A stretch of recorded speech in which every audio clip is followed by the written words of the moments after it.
كنتم خير أمة أخرجت للناس تأمرون بالمعروف وتنهون عن المنكر وتؤمنون بالله. الحمد لله رب العالمين والصلاة والسلام على أشرف الأنبياء والمرسلين. Mes chers frères et sœurs, il ne vous échappe pas que nous nous approchons rapidement, certainement, des jours dont Allah subhanahu wa ta'ala a évoqué dans le Saint-Coran et dont le prophète Mohammed alayhi afdalus salati wa askat taslim a évoqué maintes fois, et on le retrouve dans plusieurs récits prophétiques authentiques. Ces journées-là sont considérées comme étant les meilleures journées qu'il y a dans ce bas monde. Les meilleures journées de l'année. Les journées où les actions sont les plus aimées auprès de notre Seigneur Tabaraka wa Ta'ala. Un énorme cadeau venant d'Allah Tabaraka wa Ta'ala. Ces journées-là ne sont autres que Al-Ashrul Awa'il min Dhil Hijja. Donc bien sûr, là je parle du calendrier hégirien et pas grégorien. Concernant les fêtes religieuses, concernant certaines récompenses qui ont été mentionnées dans le Coran ou bien dans la Sunna authentique qui ont rapport avec un temps bien défini concernant le calendrier, bien sûr on se réfère au calendrier lunaire, le calendrier hégirien et pas grégorien. Donc c'est pour ça que je dis Al-Ashru, les 10 premières journées ou 10 premières journées du mois appelé ici Dhul Hijja. Donc quand on va rentrer le jour de Dhul Hijja, à vous de vous renseigner, à vous de rechercher, à vous d'être sur vos gardes, à vous de mettre en marche le compte à rebours. Et bien quand vous savez qu'on est rentré dans le premier de Dhul Hijja, eh bien sachez que nous sommes entrés dans les meilleurs jours de ce bas monde.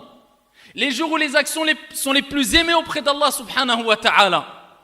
Ces journées-là qui sont tellement importantes et aimées auprès de Dieu qu'Allah tabaraka wa ta'ala a juré en utilisant cette lettre qui est al-waw, appelée waw al-qasam, le waw du serment, a juré par ces journées-là dans le Saint-Coran.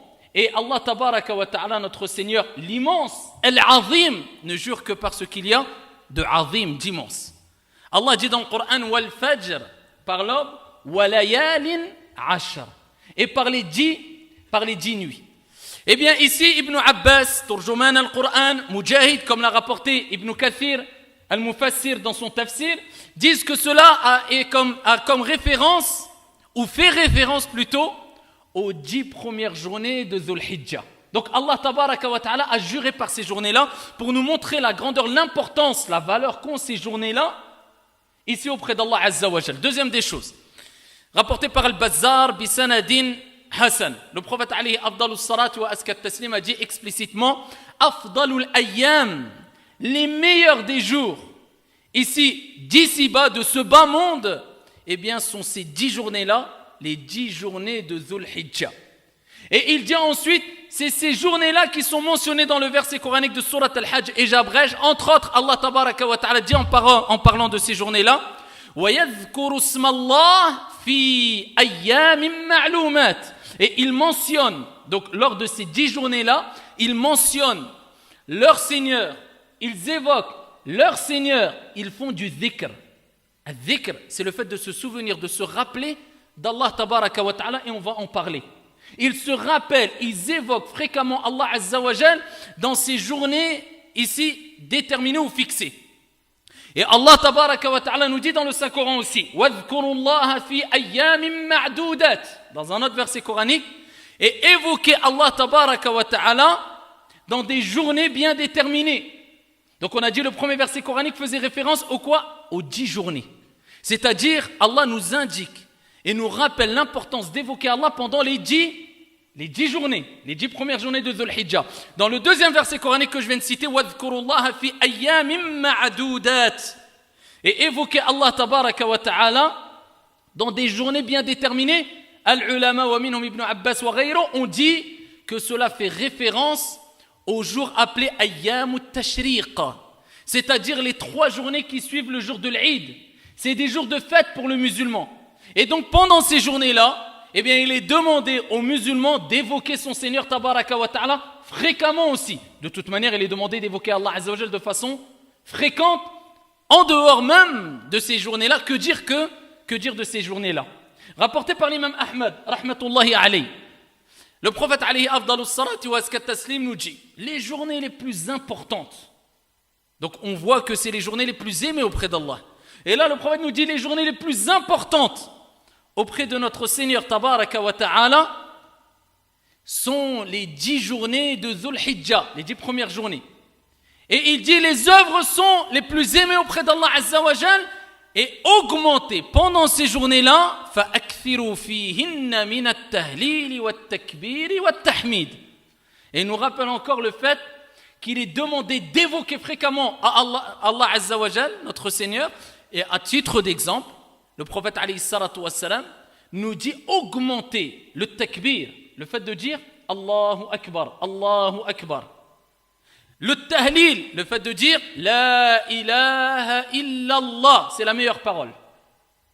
Tu attestes que nul ne mérite d'être adoré en dehors d'un Dieu unique, subhanahu wa ta'ala. Et tu augmentes aussi, comme le prophète te l'a recommandé, at-tahmid, le fait de dire Alhamdulillah. Donc ça c'est à titre d'exemple, mais si le prophète les a mentionnés, c'est que cela fait partie des meilleurs dhikrs. Le fait de dire Allahu Akbar, Alhamdulillah, La ilaha illallah, et rajoute aussi Subhanallah, etc. Donc il est demandé d'augmenter les actions pendant ces 10 journées-là, ne vous faites pas avoir. Parce que celui qui évoque son Seigneur tabaraka wa ta'ala, alors que les gens sont dans l'insouciance, la récompense est plus grande. Et c'est pour ça que parmi les meilleures des actions à faire, c'est ce que le prophète alayhi salatu wassalam a mentionné maintes fois concernant ici ces journées-là, l'action qui est méritoire concernant ces journées-là, et ainsi qu'Allah Azza wa Jal. C'est quoi dhikrullah? Le fait de se rappeler d'Allah en faisant du dhikr. Astaghfirullah, subhanallah, alhamdulillah, Allahu Akbar. Un conseil, nasiha. Procurez-vous ce qu'on appelle le chapelet ou tsbih. Dans ta voiture, mets-en un. Dans ta poche, mets-en un. Parce que cela te fera rappeler qu'il est bon d'évoquer Allah Azza wa Jal. Tu le mettras dans ta main, cela te poussera à évoquer Allah Azza wa Jal. Et par expérience, la personne qui a un chapelet et qui considère ce chapelet pas comme quelque chose de sacré, mais juste une wasila, un moyen par lequel on peut se rappeler de notre Seigneur tabaraka wa ta'ala, eh bien à ce moment-là, vous verrez qu'il évoquera beaucoup plus Allah Azza wa Jal, insha'Allah ta'ala. Parce que dès qu'il le voit, il le prend dans sa main.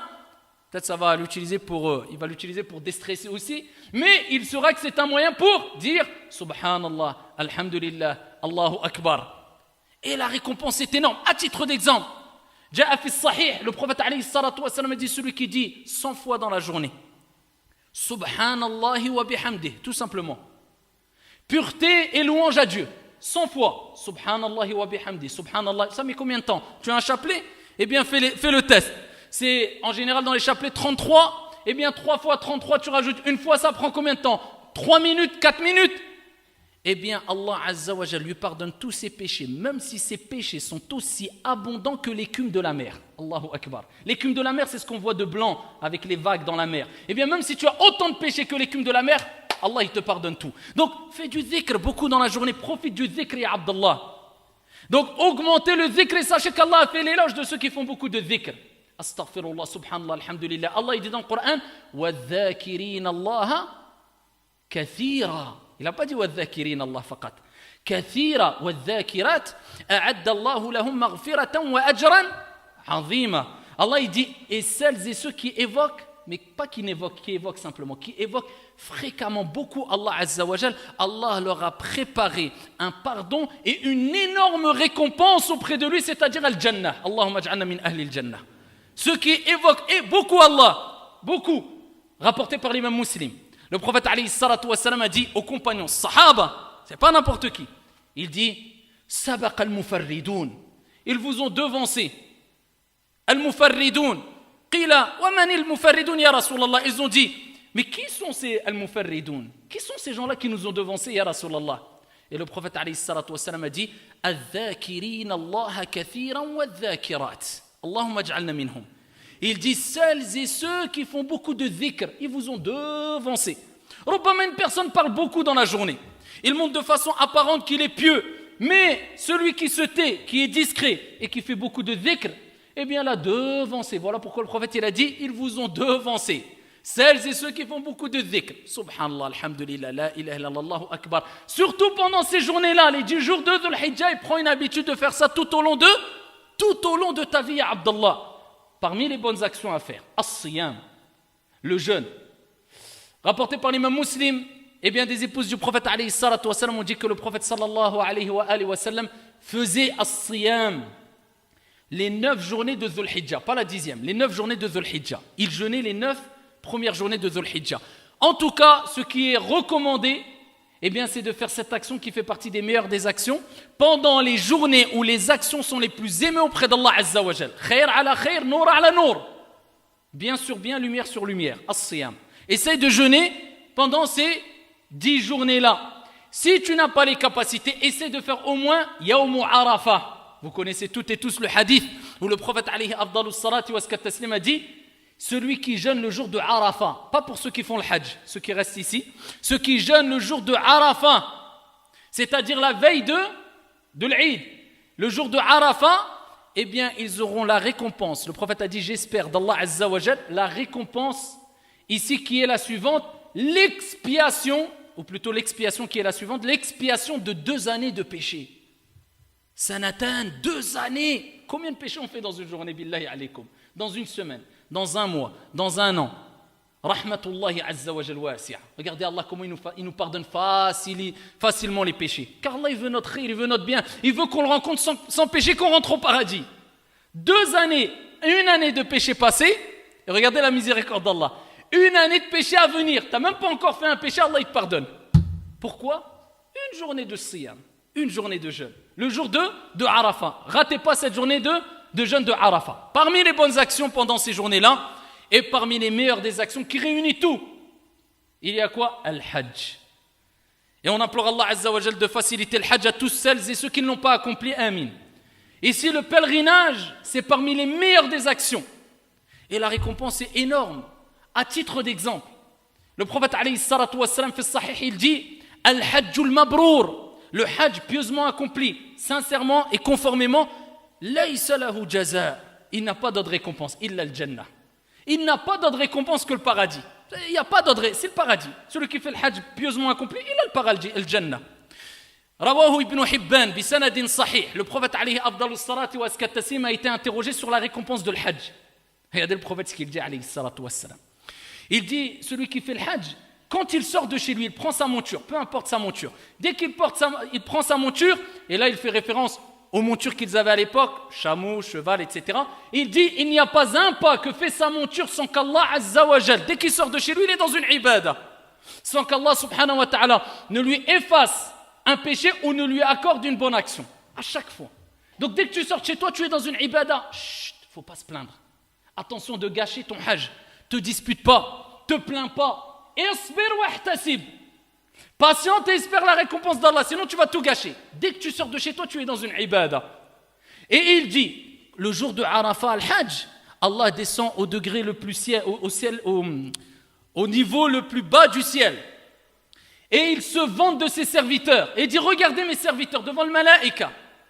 Ils sont décoiffés, ils sont remplis de poussière, ils sont fatigués. Et il dit, je vous prends un témoin, que je leur ai tous pardonné leurs péchés, même si leurs péchés sont aussi abondants que les grains de sable dans un désert. Allah, il pardonne tous les péchés.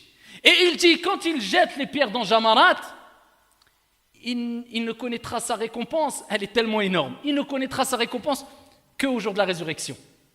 Et quand il finit son dernier tawaf, il n'a plus aucun péché, tous ses péchés sont pardonnés. Al-Hajjul Mabrour. Et pendant le Hajj, eh bien, tu as dua et tu as le dhikr et c'est parmi les meilleures des actions. C'est pour ça que celles et ceux qui ont les capacités, celui qui a les capacités physiques, financières et qui remplit les conditions, doit obligatoirement faire son pèlerinage. Sinon, cela fait partie des graves péchés en islam, car c'est un pilier que tu as abandonné. Amma celui qui n'a pas les capacités, ici, bi'idhnillahi tabaraka wa ta'ala, il est exempté, excusé, et il peut gagner la récompense de l'Hajj à travers beaucoup d'actions, comme on l'a vu plusieurs fois. Parmi les bonnes actions à faire aussi, c'est, pour terminer, al-udhiyya. Al-udhiyya, c'est quoi? Eh bien, c'est le sacrifice de la bête.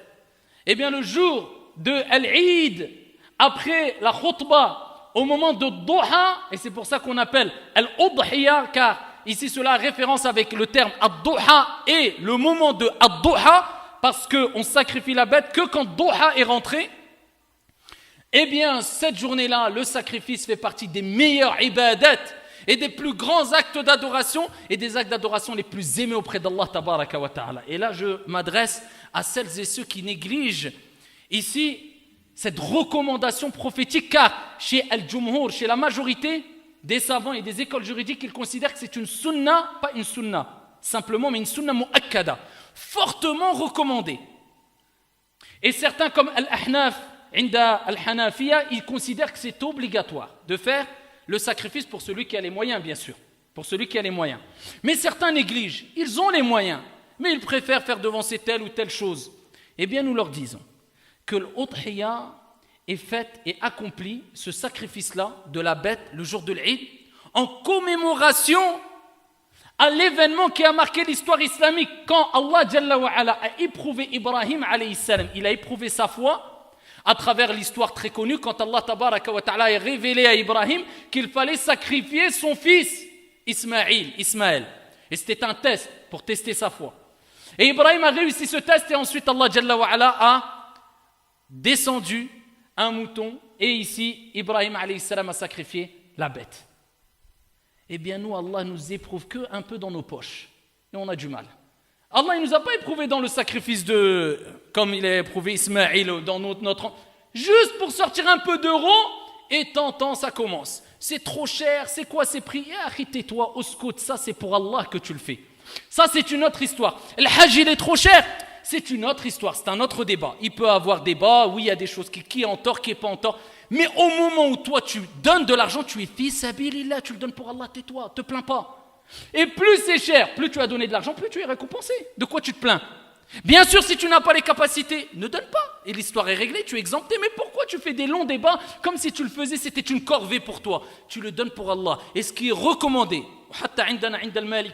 c'est de sacrifier la plus grosse bête possible. Maintenant, nous on choisit la plus petite bête possible. Parce que j'ai pas besoin. C'est une ibada. Le ham que tu vas prendre, al-lahm, le donne-le aux pauvres, c'est une ibada, c'est le fait de le sacrifier. Tu l'as sacrifié pour ton Seigneur tabaraka wa ta'ala. Inna a'taynaka al-kawthar fasalli li rabbik wanhar. C'est pour Allah azza wa jal que tu sacrifies. Donc plus ton sacrifice est grand et plus ton sacrifice pour Dieu est énorme et plus la récompense sera grande. Donc si tu as les capacités, ne rate pas ce sacrifice-là. Et bien sûr, ici en France, aujourd'hui, on est régi par des règles, etc. On ne peut pas sacrifier nous-mêmes, on doit passer par des abattoirs, il y a des musulmans qui sacrifient, etc. On doit respecter cela. Toi, tu es récompensé. Tu as sorti de l'argent, tu as pris une bête, elle a été sacrifiée pour toi. Alhamdulillah. Sache que tu auras une énorme récompense cette journée-là. Et bien sûr, il est important de s'assurer que la bête, elle n'est pas borgne, elle n'est pas ici malade, elle n'a pas de grosses déficiences, etc. Sinon, le sacrifice n'est pas accepté. Et Indana Indal Maliki a plusieurs règles, mais ça se voit ici et ça se traite dans les cours de jurisprudence. Il est interdit de sacrifier le soir, après Salat al-Maghrib, Indana Indal Malikiya, sinon le sacrifice est annulé. Donc, pour terminer, n'oubliez pas de multiplier les bonnes actions pendant ces 10 journées-là, et particulièrement le dhikr, le rappel, l'évocation d'Allah Azza wa Jal. Et ici, il y a 2 types d'évocation, du premier au dernier jour, Subhanallah, Alhamdulillah, Allahu Akbar, comme vous le voulez au maximum. Et le jour, Indana Indal Malikiya, le jour de l'Eid, Ba'd as-Salat al-Dhuhr, jusqu'au 3e jour de Tashriq, le 3e jour qui suit, après Salat al-Subh, après chaque prière, eh bien, il est recommandé de dire à 3 reprises du dhikr, Allahu Akbar, Allahu Akbar, Allahu Akbar. De faire du dhikr après chaque prière, ici, jusqu'au 3e jour après Salat al-Subh. Ça, c'est ce qu'on appelle al-dhikrul muqayyad. Qu'Allah tabaraka wa ta'ala nous permette d'atteindre ces 10 journées-là et d'en profiter et de profiter de ces journées-là au mieux. Qu'Allah subhanahu wa ta'ala nous accorde sincérité et véracité. Wallahu ta'ala a'la wa a'lam wa ahkam. Inna Allah wa malaikatahu yusalluna ala an-nabi. Ya ayyuhalladhina amanu sallu alayhi wa sallimu taslima.